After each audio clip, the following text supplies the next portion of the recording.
was saying, I didn't say now what you are a chair mudie na enye easy for NDC Amanyukuni, His Excellency John Dramani Mahama, and the Ghana Kuku Akuafo because Akuafo and Bibri na aba abonti omoche say needie omaye very disappointed in His Excellency John Dramani Mahama enya asanketwa.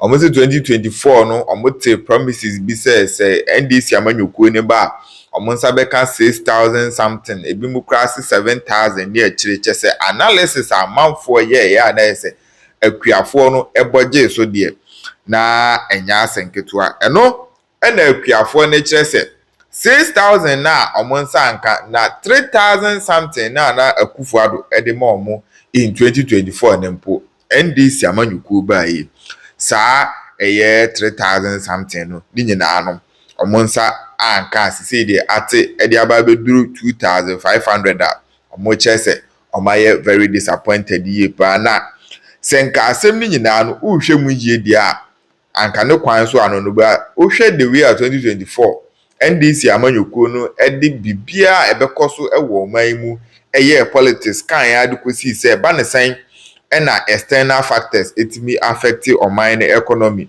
no moka e de chese ba ne sen na covid etimi affect oman economy eye ntokwa hodo ana ekoso o wiase afana na so ne die NDC Amanyuku na hu say external factors etimi affect cocoa prices ewo oman Ghana mu ha eno na amanfo bi chese ni nyina no hypocrisy any double standards 2024 no NDC Amanyuku no esetito eno ene nedie eyi omoto nkakra enya asem keto na se ebeka ya afia pokua Vim Lady eka journalist ahodoa in 2024 munyina no ekasa de ma NDC Amanyuku ni nsem bia no omobeka bia no na eko in NDC Amanyuku ni favor mo chese NDC Amanyuku no ena na omoye de mezaya omobetimi aba be yi Ghana e de akọ bosha asase ne so na so nedie after say cocoa board for nsem baye ene nsem 1 or 2 bi a ekoso ewo man Ghana mu hai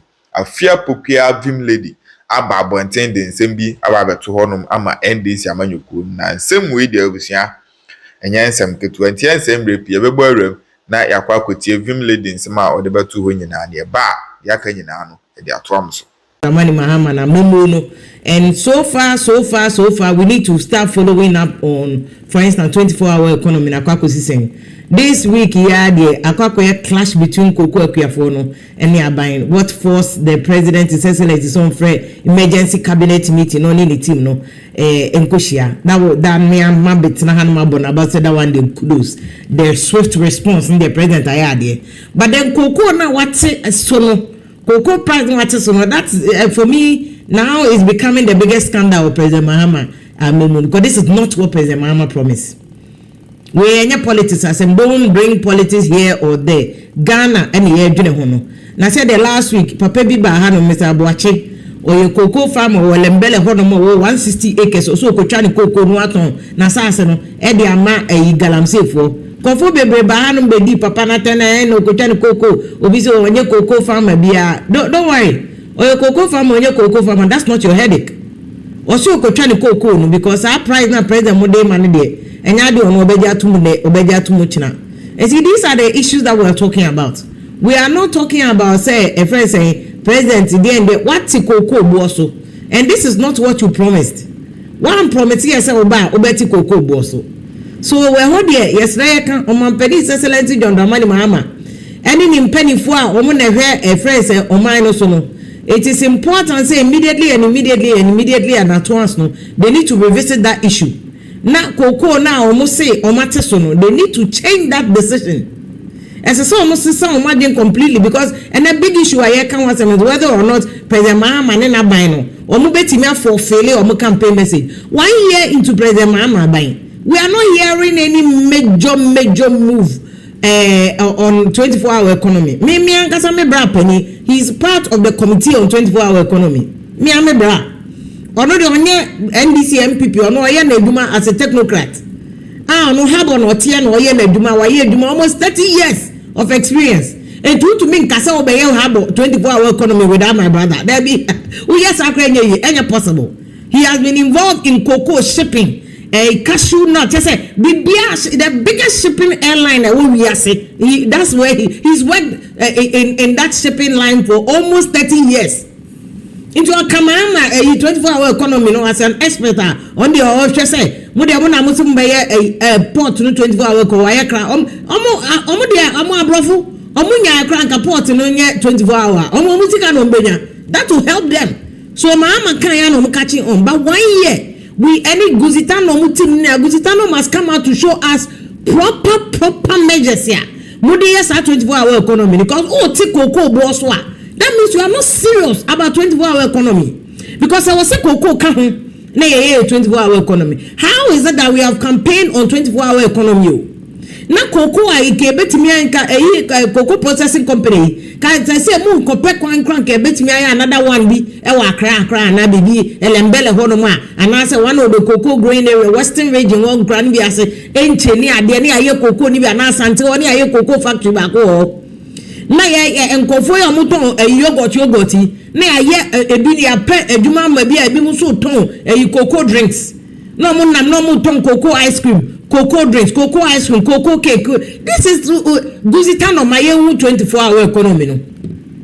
You people must be talking to Ghanaians to tell us exactly what you mean 24-hour economy no. And she say no mo dia kogu former consistent because am aware port there minimum aduma my port so ndey any problem.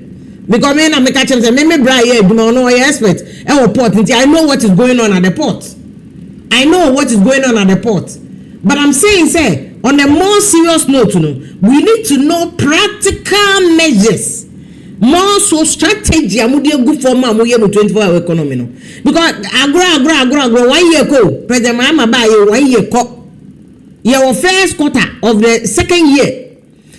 Up to this time na say 24-hour economy ni ehu na you are busy say cocoa bo na wo te so ampacho hode mo amu wa ba mu no your job is say the president of the vision ba enye onu no be implement vision no team members no mo ni team no mo be implement measures no enti mo amu president Mahama ba mu no this is the time amu be dream outside the box mo duma no mo dream outside the box na mo bo president Mahama. Now, 24-hour economy manifestation, we must see it being manifested.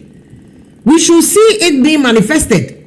And mona mobile buano masa manifestation yehu. Na sa mo president Mahama abamu sumo tiada.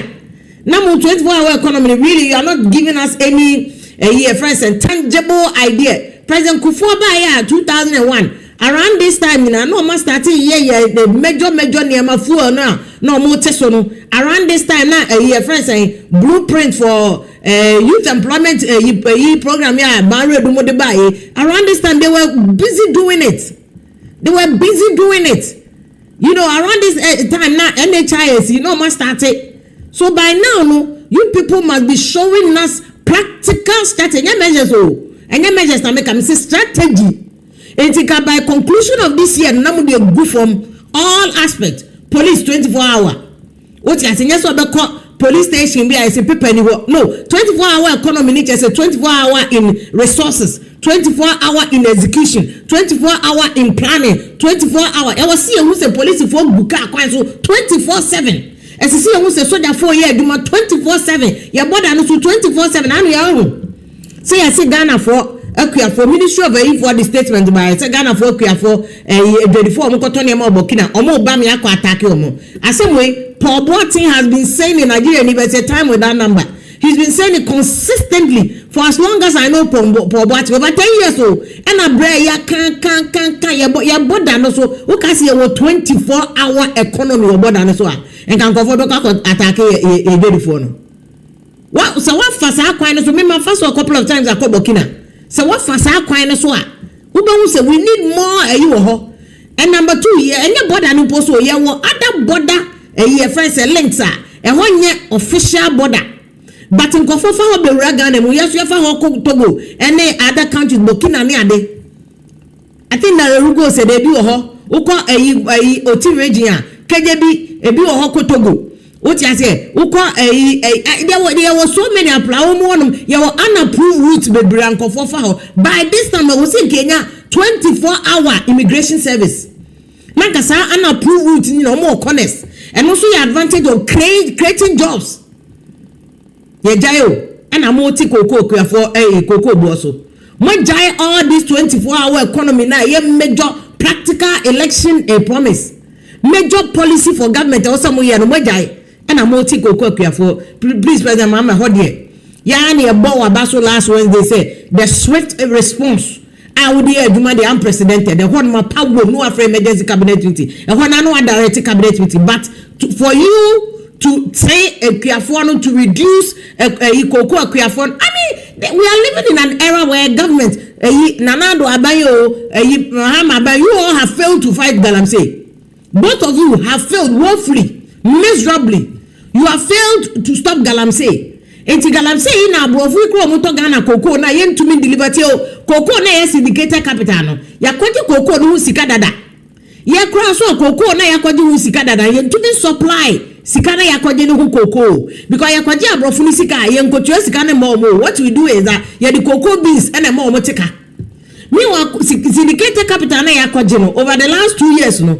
Ye signed the cocoa banks no mo ma syndicated capital no. Ye do omo ka cocoa beans yenye because over the last 3 years yentumi and supply cocoa no manembo so ye cocoa production that's what from 1.12 million metric tons no as what am about 630,000 metric tons, more almost half. These are the issues also we have once can na wo santi cocoa bo no so a na cocoa akuafo no eka so omu kotwa omu cocoa no a na ga na ebenya 0 metric tons we na no mehu ma mi bi.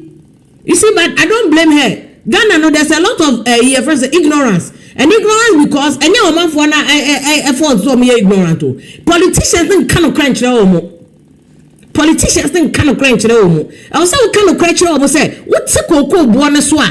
I am more prone or susceptible to a fresh Galamsey for no. And to what's a cocoa buona so? Say Galamsey ni bi bana so memo 2 billion. Wasa si fama me na me to gold so me 2 year mema o kakra so asanka ho obe twan cocoa na gu no de ama no. This is just what was say again ho. I think Randy Abe is aware of this. The era Erikopoku there, he's more than aware of this. But you see yen kind of crunch or man for na wo ground no be aso camera na mama what cocoa ne sa cocoa ne so and then dey o mo so mo ntiase a wabon complete respectfully wabon. Because you don't understand the system there working on. When your politics are also camera, I could share me a Kwiafono, you know, ye de, almost a Montias, Alpha Mahama fans. Oh, yeah, Mahama, bro. Oh, yeah, Ghana and Swab, bro. Because God, you bet you, I hear so I two in a couple of years, but you cocoa no from Tetakwashi Fernando Po, Abreso, and a cocoa, ya boy Ghana Sabes in there. See a giant cocoa now. Yeah, baby, I don't. And not just that, yes, I say assassin because we all know the mining and the Galamsey, the assassin. And then collaborate cry deformities because of Galamsey, chemicals, cyanide, and the mercury, they mining. Now what to work also come and a mama, what's so, almost a montias into the very ignorant statement. Very ignorant, very childish, very immature. Very, but Mama and maybe your catches and mediocre. This is a very mediocre thinking. Oh, Jane, Nekwan fans, Abba Mahama, Banchim near the Yagarima, now Bana Yarino, yeah, Wabesu. Yeah, you know, and these are the things that politicians they ought to teach the populace. Mona was so much like Ghana for no. Mona was so much of Mamma kind of cry because a bad boy politically, but President Mama, your decisions are better cocoa cocoa price. It's one of the worst decisions you could have taken under your government. It's a bad decision. It's a bad decision, Mr. In the long term, one catcher say we shouldn't be mediocre. Then near my boy dachi. So what advice that me taking in order that we are not mediocre and impartial, reverse that decision. Reverse that decision to reduce cocoa. What the upper catcher cocoa crafon so we miska. Any night I said Ghana is going through difficulties. It is can you it will bet me to the current price now o cano. Later the akamuno would the best swamo. But for you to just oh and then China for the cocoa. China for the cocoa. And now him say abrofono to turn Barry Calibo niche cocoa Mr. Poco Transport Bay as a niche cocoa, one of the most successful cocoa manufacturing companies at Watama. Niche cocoa Barry Calibo Cargill cocoa processing. Any ye buyers or more abrochire ye wo buyers akesia omo no mo toga na cocoa no abrochire wo a Cadbury no any a Hershey's omo na wa abrochire omo toga na cocoa no me nya sa dollars no e di begu economy no sa buyers akesia runim omo hu se Ghana ni Cote d'Ivoire starting say yes price you know peg no and a peg yes price peg, that's the right word, peg no and California Colombia tio those cocoa buyers no on Brazil, Colombia, any those countries now South America no more than it is a Ghana no to me dia cocoa ni be pepe. They are planting cocoa. In the next 10 years, you know, Hershey's day, Cadbury near the no more to Ghana cocoa ni be on the cotton Brazil, Colombia, any other Venezuela, they'll go and buy there. Now on my way you are facing this major issue.